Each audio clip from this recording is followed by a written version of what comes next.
Hey, Shalom, guys. Welcome to another episode of Who is the Suffering Servant? Today, we're going to be covering Isaiah 53:9, and this is what it says.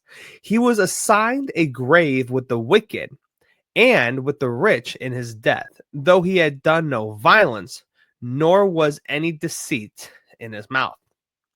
So here, the Gospels present the death and the burial of Yeshua, also known as Jesus, as a fulfillment of Isaiah 53:9. He was crucified as a criminal with criminals, right? Had Rome buried him, they would have placed him in a common grave with other executed criminals. In that regard, quote, his grave was assigned with the wicked. Now, instead, two wealthy men of the Sanhedrin made special requests to take charge of his body. One was, quote, a rich man from Arimathea named Joseph, who himself had also became a disciple of Yeshua, Matthew 27:57. And the other was Nicodemus, who, according to the Talmud, was the richest man in Jerusalem. Now, of course, so this is assuming that the Nicodemus here is the same Nicodemus is Nicodemus ben Guran that we see within the Talmud. And here below is the tractates to the Talmud, which reference this individual. So again, if this is the same individual, which a lot of scholars believe it is.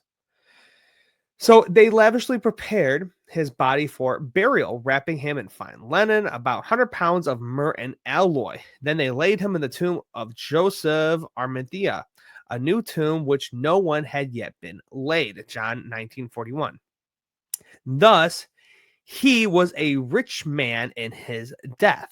Several of the rabbinic commentaries that attempt to refute the Christian explanation of the suffering servant point out that 53:9 uses a plural form for the word death, right? Hence, it might literally be rendered, he was rich, he was with a rich man in his deaths. Right? They use this to indicate that the death refers to many righteous people dying, not to one individual.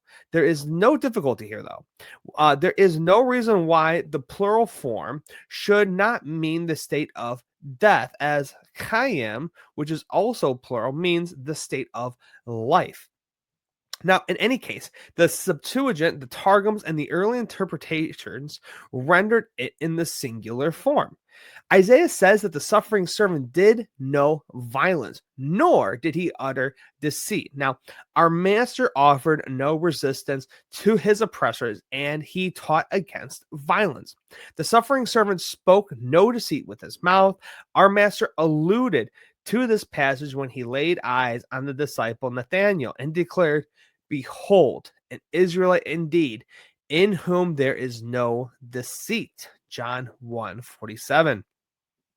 Even the master's enemies among the sages confirmed that he was a man of truth. They said to Yeshua, quote, teacher, we know that you are truthful and teach the way of God in truth and defer to no one. For you are not partial to any. That's in Matthew 22:16. He was born into a world to testify to the truth, and everyone who is of the truth hears his voice.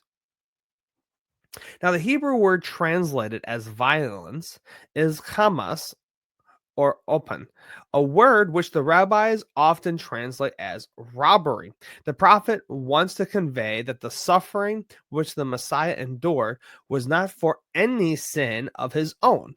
Instead, he was without moral blemish. He offered himself without blemish to God. Hebrews 9:14. And as a lamb of unblemished and spotless, also in 1 Peter 1:19. Here, even the Septuagint, which is the Greek translation of the Old Testament, translates the phrase, he had done no violence, as he practiced no iniquity. So here in the Septuagint, they're drawing a parallel between the Masoretic of he had done no violence to the Greek version of he practiced no iniquity. Now, the apostolic doctrine of Messiah's sinless perfection may be based partially upon this interpretation. It appears in Peter's declaration of the Messiah, and this comes from 1 Peter chapter 2, verse 21 through 24. For you have been called for this purpose, since the Messiah also suffered for you, leaving you an example for you to follow in his steps, who committed no sin, nor was any deceit found in his mouth. And while being reviled, he did not revile in return. While suffering, he uttered no threats, but kept entrusting himself to him who judges righteously. And he himself bore our sins in his body on the cross, so that we might die to sin and live to righteousness. For by his wounds you were healed. Now, within that entire piece right there, we have already gone over a lot of verses concerning the suffering servant. So a lot of these might sound familiar to you, but this is what Peter is alluding to, right? Where it says he committed no sin, nor was any deceit found in his mouth, right? So he says no deceit was found in his mouth, again alluding to Isaiah 53:9. And then he continues that, though. He even says, while being reviled, he did not revile in return. So while he was being mocked and shattered, and all of these gross test things were being called Adam, he did not respond to it. He held himself back and did not retaliate against all of these people. He even says, while suffering, he uttered no threats. So even while he was facing physical dangers and physical harms to his own bodies from other people, not just words, but actual physical violence, he said nothing. But what does it say? He kept entrusting himself to him who judges righteously. Because remember, it's not my will, but your will be done. That is why Yeshua kept silent. And I think that is just such a beautiful letter for Peter, for a disciple of the master himself, who has been with him all this time, where he even says, on this rock, Peter, I will build my church. Denying the master 3 times, Yeshua asking him, if you love me, 3 times, getting that redemption back. Peter had this amazing letter where he wrote down and basically showed everyone, and he wants everyone to know that Isaiah 53 is about the suffering servant, who is about Messiah, who is Yeshua HaMashiach, Jesus Christ.